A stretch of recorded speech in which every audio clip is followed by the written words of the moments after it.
Alright, I'm streaming. So, just real quick, composition-wise, I do not know how much you guys have done recomposition, rule of thirds, Fibonacci, nothing? None? Fibonacci rule of thirds. Huh? Rule of thirds. Rule of thirds. Y'all know what the rule of thirds is? No, I know. Okay, I'll go through it real quick. We don't need to. Y'all know what composition is, though. The word. What? The act of placing items together to create a scene. That is composition. And also the arrangement of elements within your field of view to create a shape. So lines and shapes, but just a general thing. There's loads of this kind of crap. But basically, there's two general things: straight lines and curved lines make up the composition.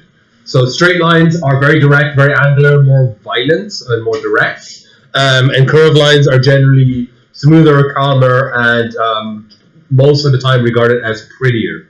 So you'll often see pictures that are considered pretty have a lot of curved lines in them in the composition, and images that are very direct and very aggressive are generally having more straight lines in them, in a general sense of a rule. I feel like you want to say this. Spicy chorizo. Yeah, I got it. It's a spicy chorizo. Can I have one?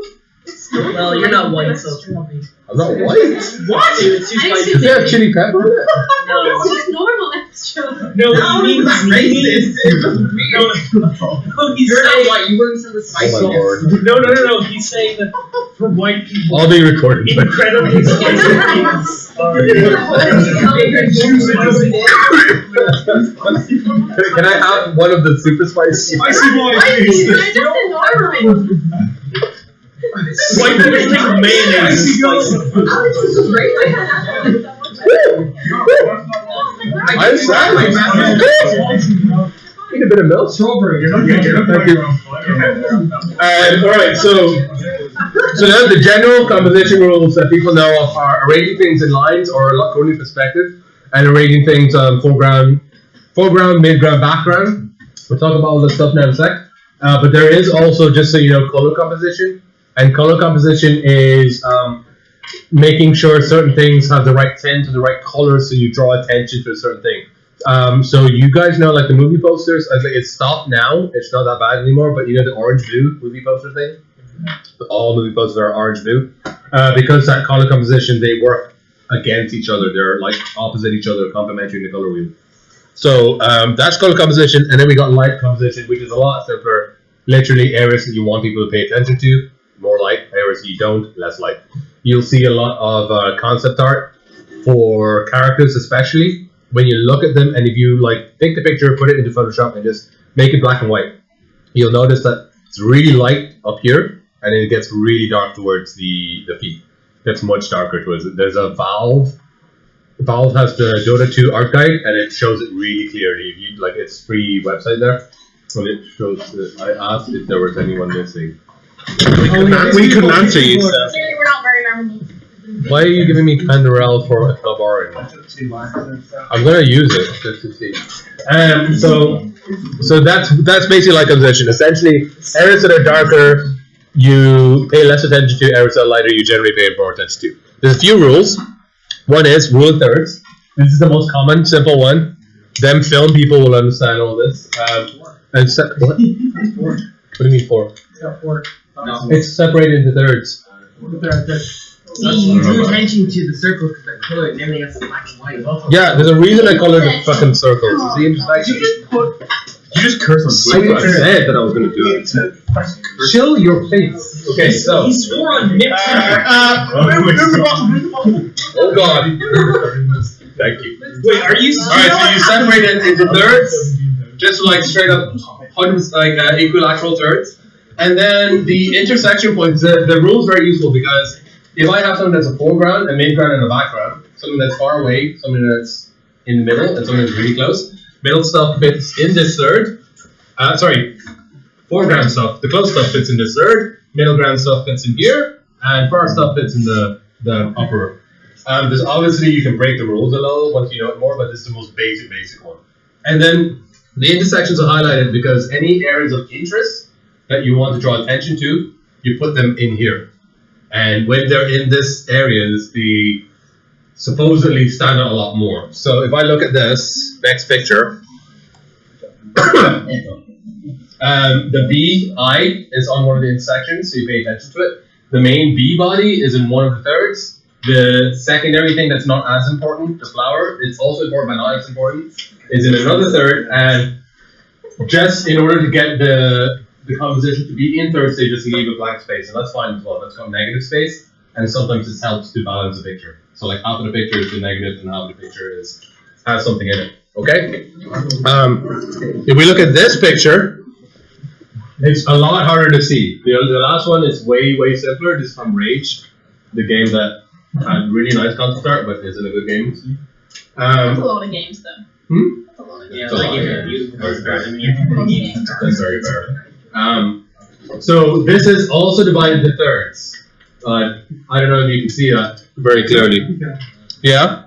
So you got the foreground third here. That's the foreground third. The midground, so you put this like, you see it's extending a bit into the foreground, but that's fine. Most of it is in this central third. And then you have the background there. Like most of the background is in that last third, but there's some here as well. So it's kind of like not exact, but they're following the rule of thirds, and you can see that.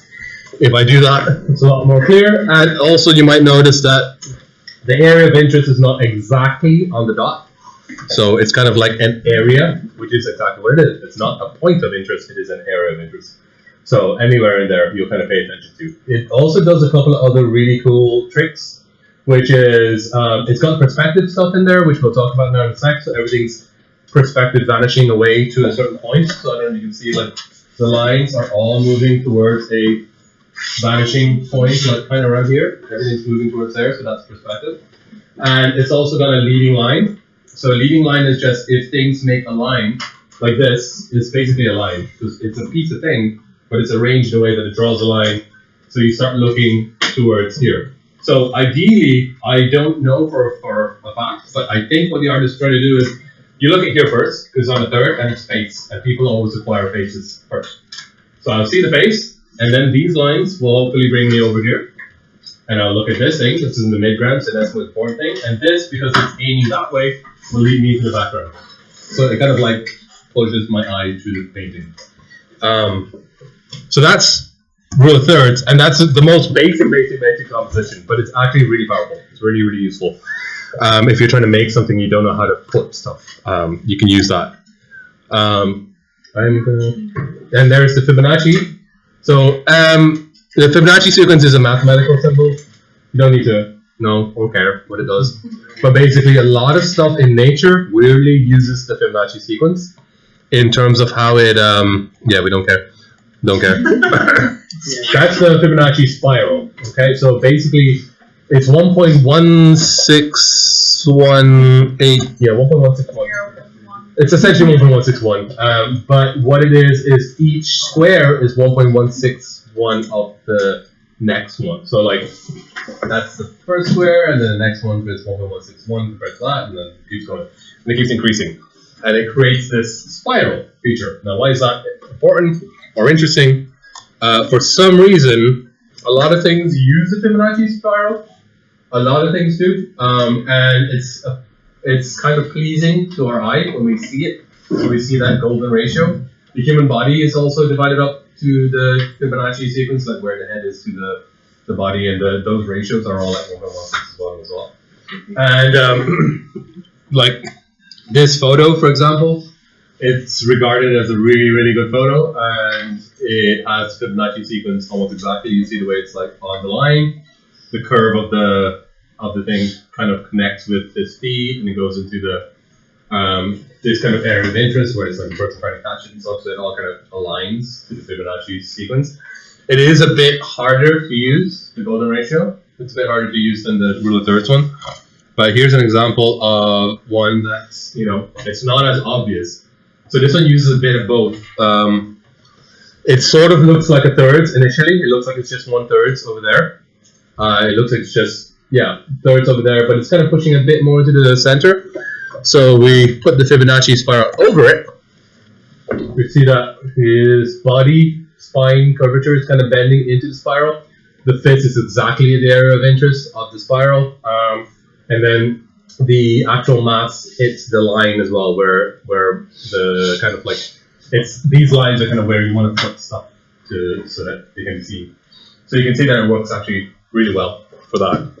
And then whatever you do as well for symmetry, symmetry is always more artificial. Asymmetry is always more organic, always. So there's this very famous kind of thing of like the actual photo of someone versus the flipped photo of someone, and they did loads of tests on this. And the flipped photo of someone, like symmetrical faces in general look prettier to us. But if they get too symmetrical, they start to look alien. So the one on the right is the perfectly symmetrical, and it does look a lot more artificial. It looks like almost a 3D model or something. And the one on the left does feel a lot more like an actual person. So it's something to know. And you'll see that even in composition as well. So even when you have a pose that's very symmetrical, you try to break the symmetry, having different weapons. That little spiral tail breaks symmetry.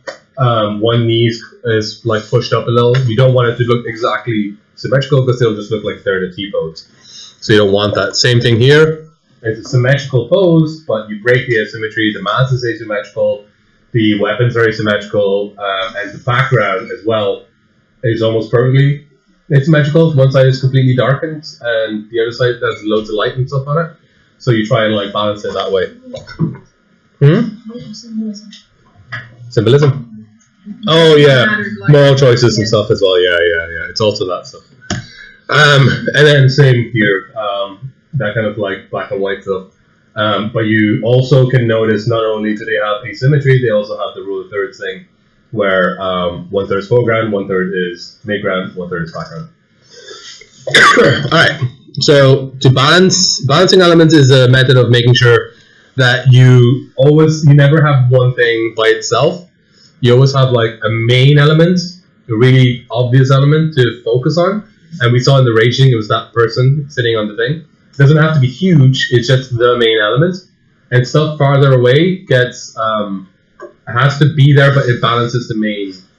So it's like, if this element takes up this third, the balancing should take up the other opposite third.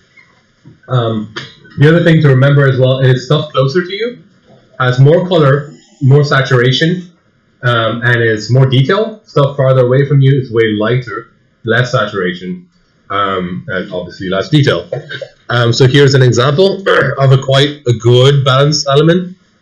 This is like, it's a symmetrical one, but you can obviously tell the main element is the dude in the fire armor, and the balancing element is the capital. So they both take up almost the same area, but one's obviously the main and one's not. So main and balancing. This is an example, in my opinion, of a bad one.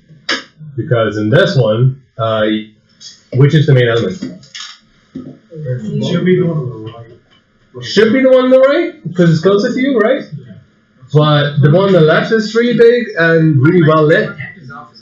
That is super off. You barely. There's no third. There's basically only a foreground and a midground. Like, I mean, they're kind of in the background, but it's not there. It's just like a jumble of shit. Also, Mr. Crisis sucks. Huh? I don't like. Mr. Crisis is pretty brave, to be fair. I know that was the first thing. Like engine gamers, like, oh my god, this is so pretty. Like, Yeah. I don't like the design. No, I think you're right. So, like, the problem with this one is you have the conflicting main elements. You don't know which one to look at, and if you don't know which one to look at, it makes the whole scene confused and jumbled as a result. So, so leading lines kind of thing. This is an example of a leading line where that road, if you look at this picture, that road kind of brings you through the painting. So if you want to look, or the picture, if you want to put stuff, you'll put stuff along the lines of the road. Now this is really important for gameplay as well. So for gameplay, for Battlefield is one of the ones where you discovered this. If you put roads, people just follow them. Even if there's no difference to running across the field or running on the road, people start to follow roads. They just always do, because it forms a leading line. So it's something that's important for you as well. You'll see the same in rivers and stuff in games. In a game, it doesn't matter whether you're near a river, but for some reason people like following the rivers. And it actually works out well, because in real life, a lot of towns and stuff are built alongside rivers. So it makes sense. So there's your leading line. Again, here there's your leading line going through, and you'll place points of interest on the leading line as well. Cool. So fore, mid, and background depth. Minecraft is actually really good at this. What are you laughing about? What? This is Minecraft. It's actually really good at it. It's also like super old Minecraft as well. Yeah. This is really good at it. No hunger. Not pre-hunger. Pre-hunger Minecraft is OG Minecraft. Hunger is not a real. It's not a real thing. Hunger is like, I don't play a game so I can eat. Hunger is just a social construct. It is, yeah. Wake your eyes up, people. Wake your eyes up. So you'll see the stuff that's far away. The really far stuff in the background gets super light. It's not just a fog thing. It's also like a view distance kind of thing. So stuff that's far away gets really light, and almost very low contrast. Sorry, what?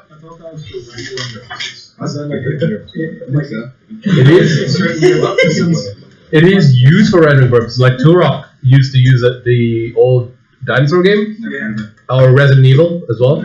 Everyone's like, "Oh my god, it's so atmospheric, all the fog." It's like, yeah, it's because we couldn't render it. Like Silent Hill, sorry. Resident Evil? No, Silent Hill. It is Silent Hill. Sorry. I'll edit the video later. So embarrassing. I'll edit the video so that it'll be you making a mistake.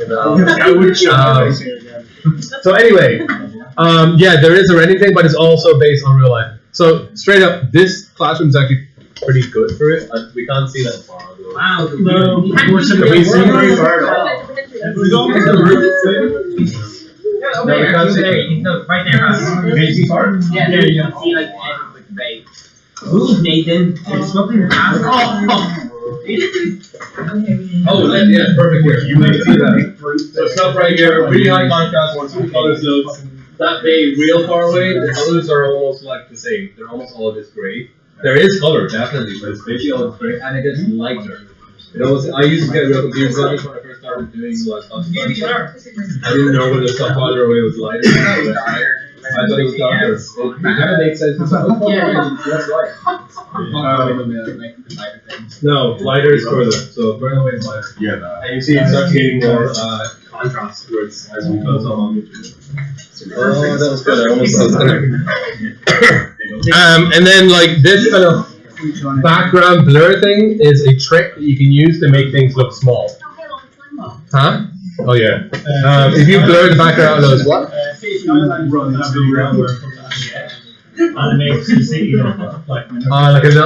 That's called the tilt shift effect. So if you have have you ever done any photography, people? Do you know tilt shift lenses or macro lenses? When you go and look at something that's really tiny, basically due to the limitations of lenses. When you look at something really tiny, you get like almost no depth of field. So you can only focus on like, say I was an insect and you were focusing on my eye, you'd probably have only like this area in focus and then the rest would be completely blurred. It's just an effect of the light and the lenses that we have. So when you do that tilt shift effect, that what was it? Silence does. The tilt shift effect is where you blur, and this one has a bit of it, you blur a lot of the bottom and the top. It's the most important. Like you said, they did it as a vignette. Okay, but like if you want to do it like it's accurately, it should be the bottom half and the top half, and stuff will look like it's very micro. Let me just see if I can find one on the Googles.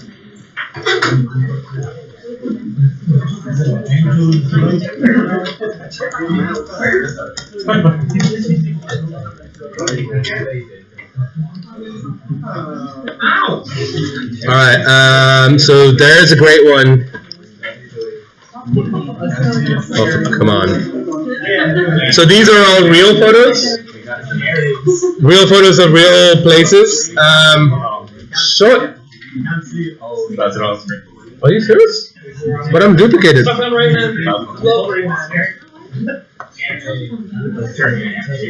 that work? Alright.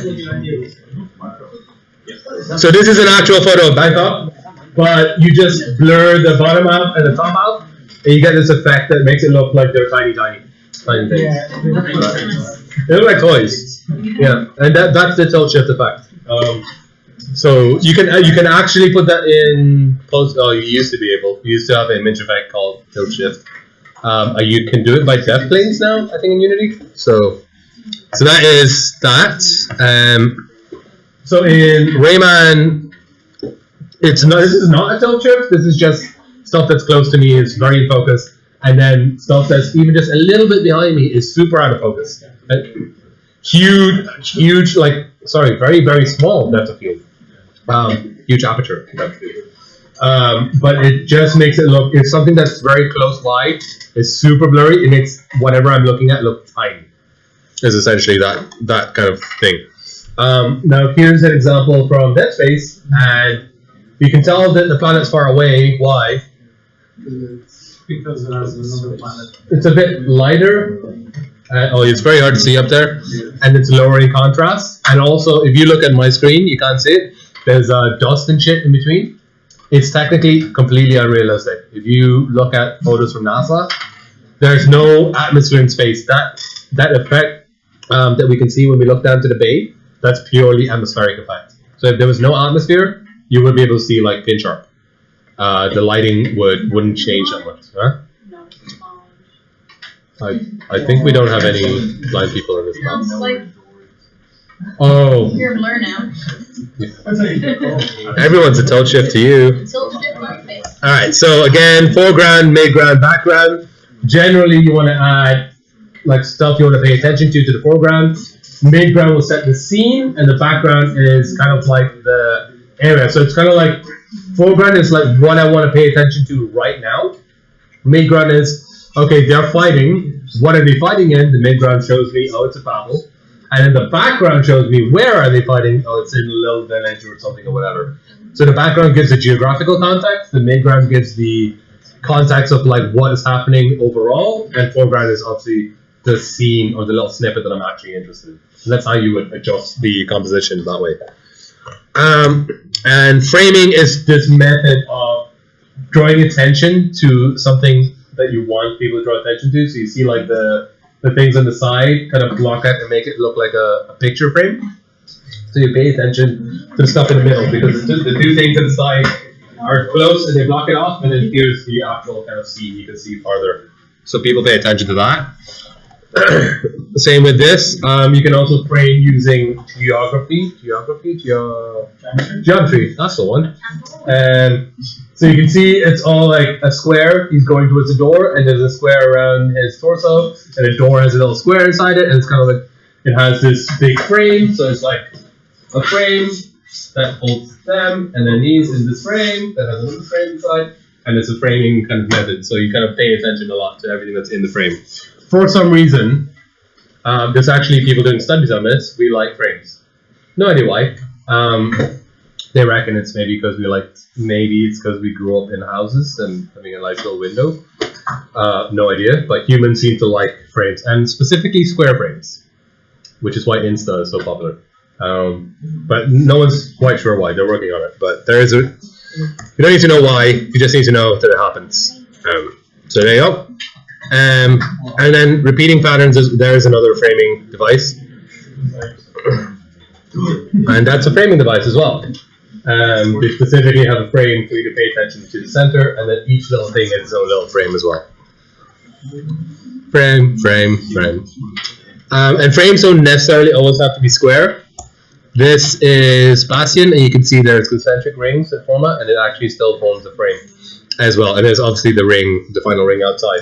So it's like a frame, it's like a mirror frame, the circle mirrors that frame the whole thing through the game, and all the elements are placed along those frame lines that basically draw attention to your central thing, which I've forgotten what it does.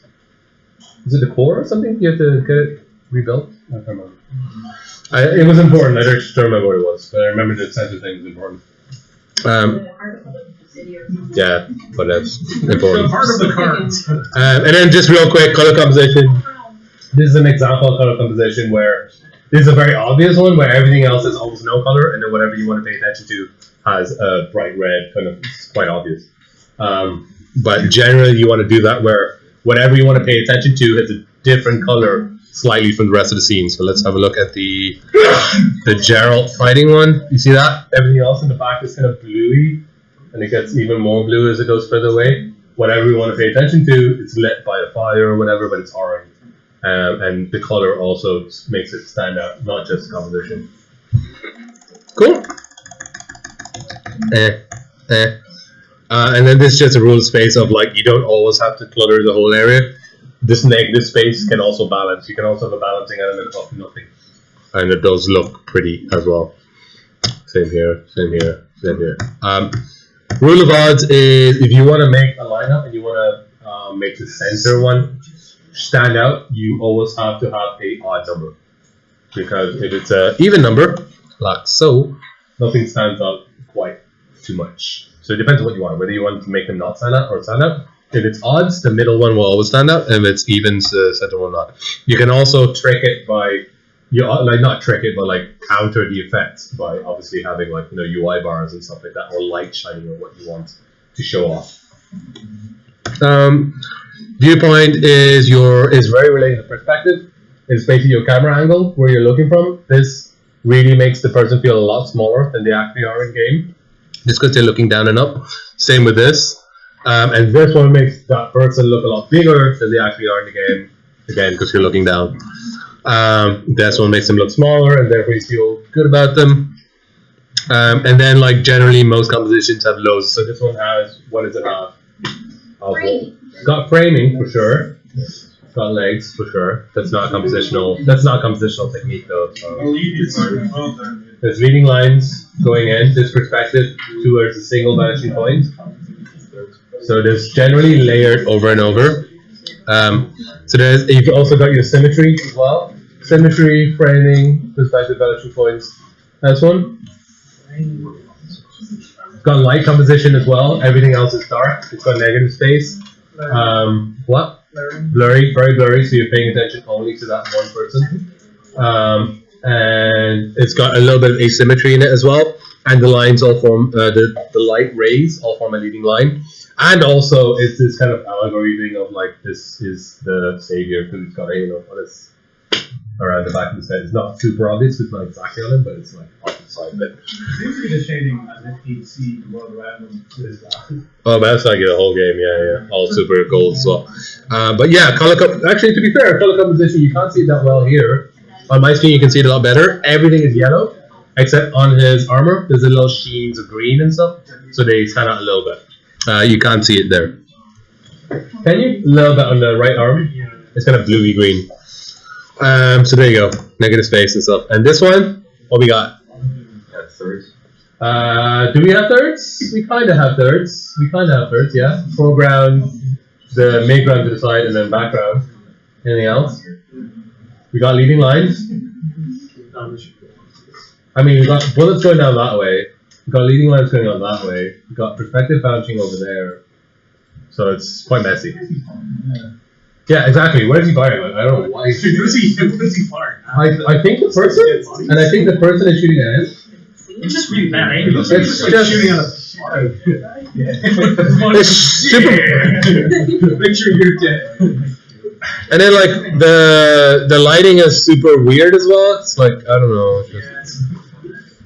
Crisis in general, I always use them as bad examples. I don't know why they're like, oh, put loads of cool shit in, but it doesn't really work. So yeah, so we know that, blah blah blah. Let me just skip all this. So you can use composition in your games when you design them as well. This is a very obvious example from Half-Life 2 of letting the player know where to go. People, when they see something with good composition, people are drawn to it subconsciously. So teaching players how to go, instead of going, hey, go this way, you can just make it look pretty over that way, and they'll generally try and go there anyway. So was it easy top? Sorry? Was it easy top that was showing that level design? The way that you had wasn't like rank was like where there was entrances or highlighted areas, you would use a like light or a like symbol or something to say. Is that the Half-Life one?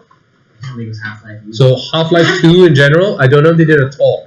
But they definitely did, like, there's been analysis of Half-Life 2. I know it's a really old game, but they were one of the first pioneers, and they were very, very good at letting a player know which way to go without telling them, while also making the world not feel linear. and they use all those tricks. They use like what we saw there, the really obvious framing devices.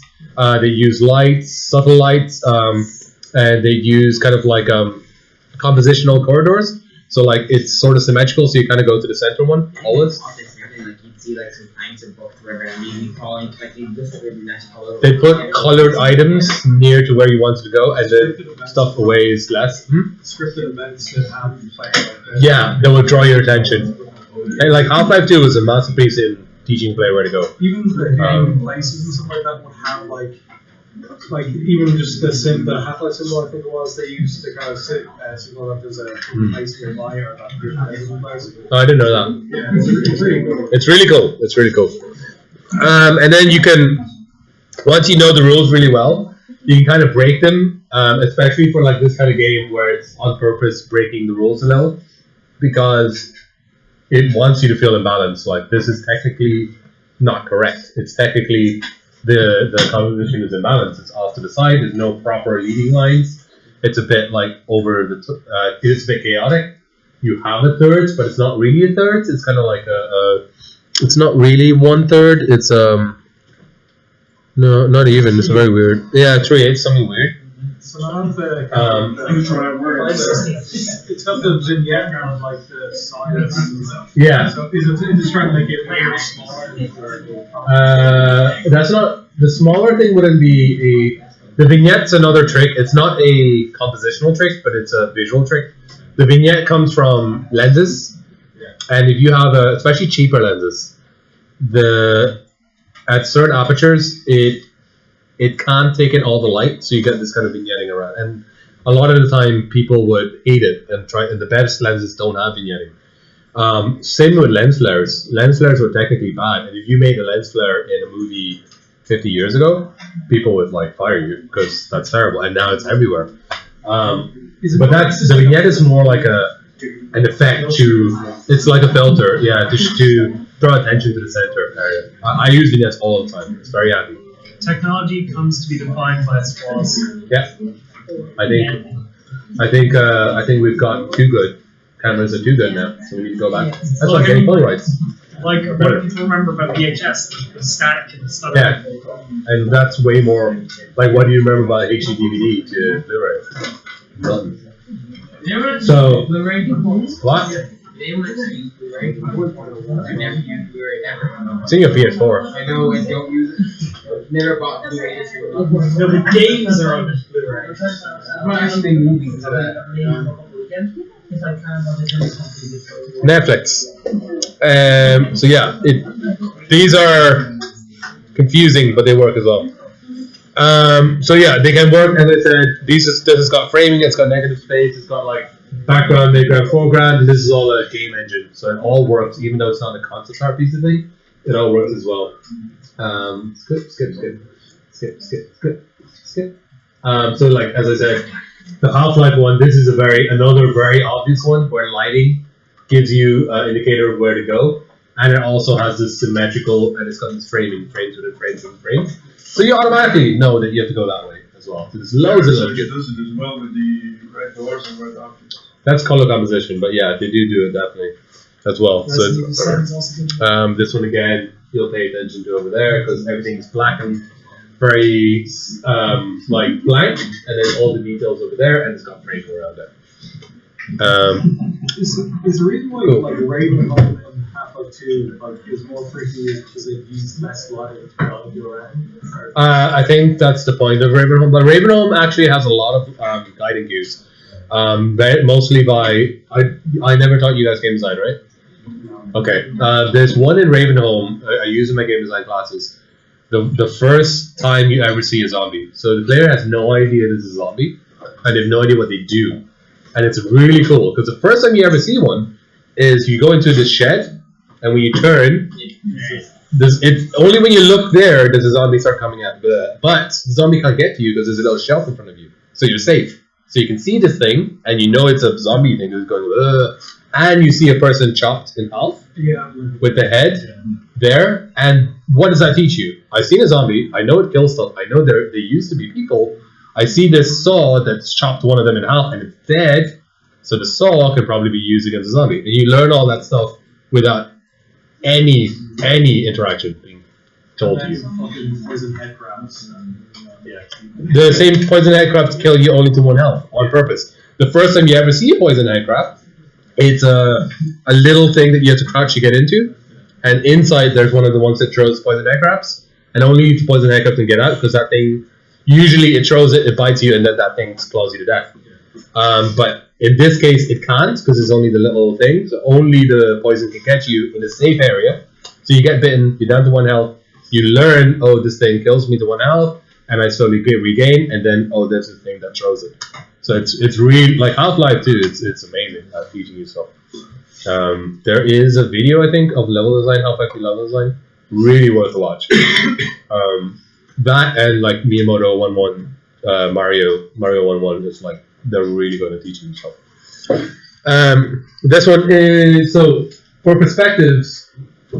There are 3 types of perspective, and what I mean by perspective is like when you create a scene, you generally use these 3 rules of perspective, so everything will move towards those points. So 1 point is like everything in the scene is aiming towards 1 point, so just something further away. 2 point is like it's generally more for orthographic, so you're looking above something, and you do 2 points. So you see the way the lines when you draw lines, and this means when you put stuff in the scene as well. This is more important for 2D, not as much for 3D, but even for 3D is where you place the items. Because 3D obviously is perspective already.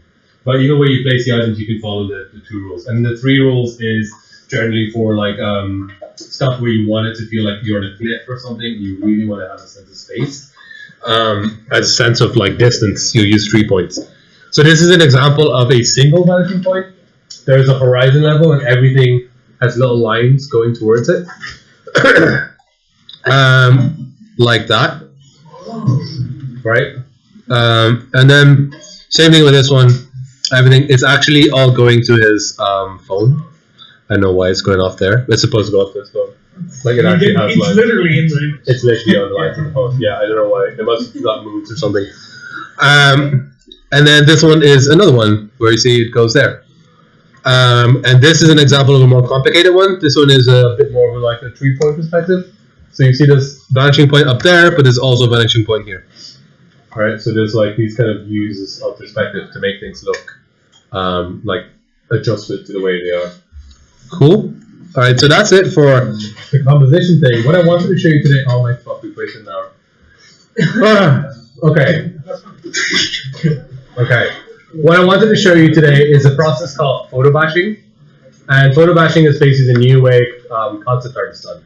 Like you don't paint the scene from scratch anymore. Same for characters. It's rare to paint a character from scratch.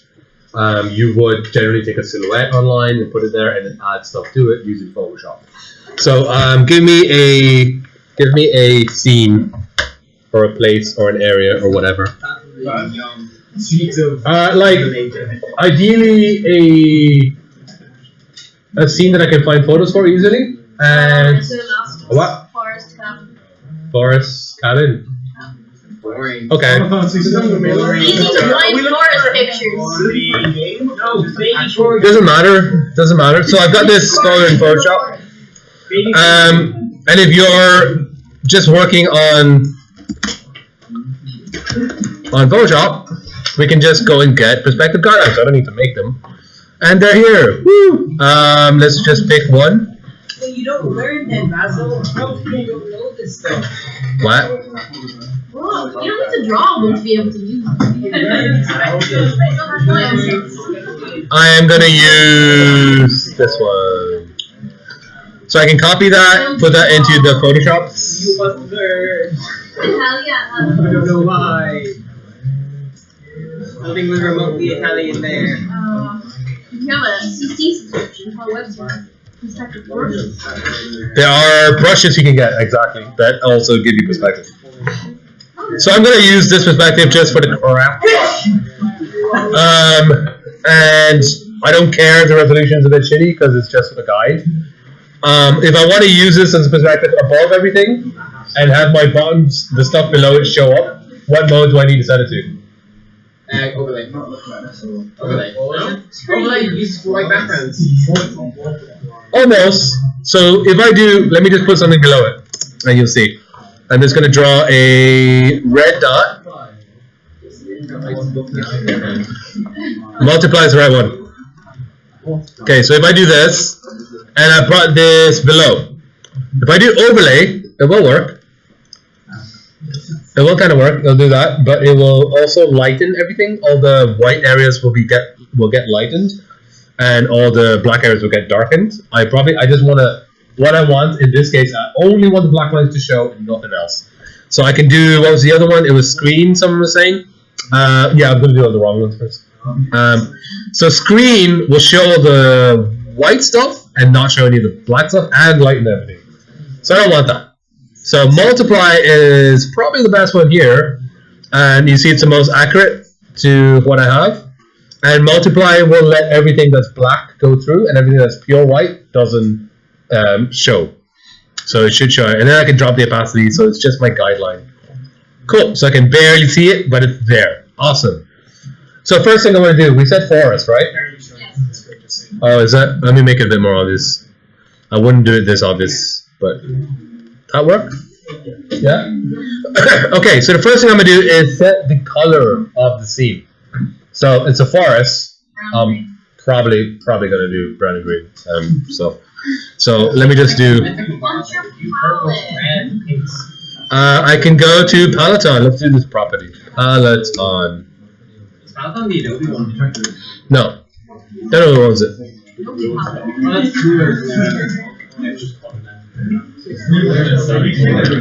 And it's going to be analogous because it's natural, so I'm going to do that. That's more or less my palette, so I can share it. That's fine. Make it a bit more. There we go. You okay? Why can't I click on it? Oh well. So Windows snipping tool is your friend.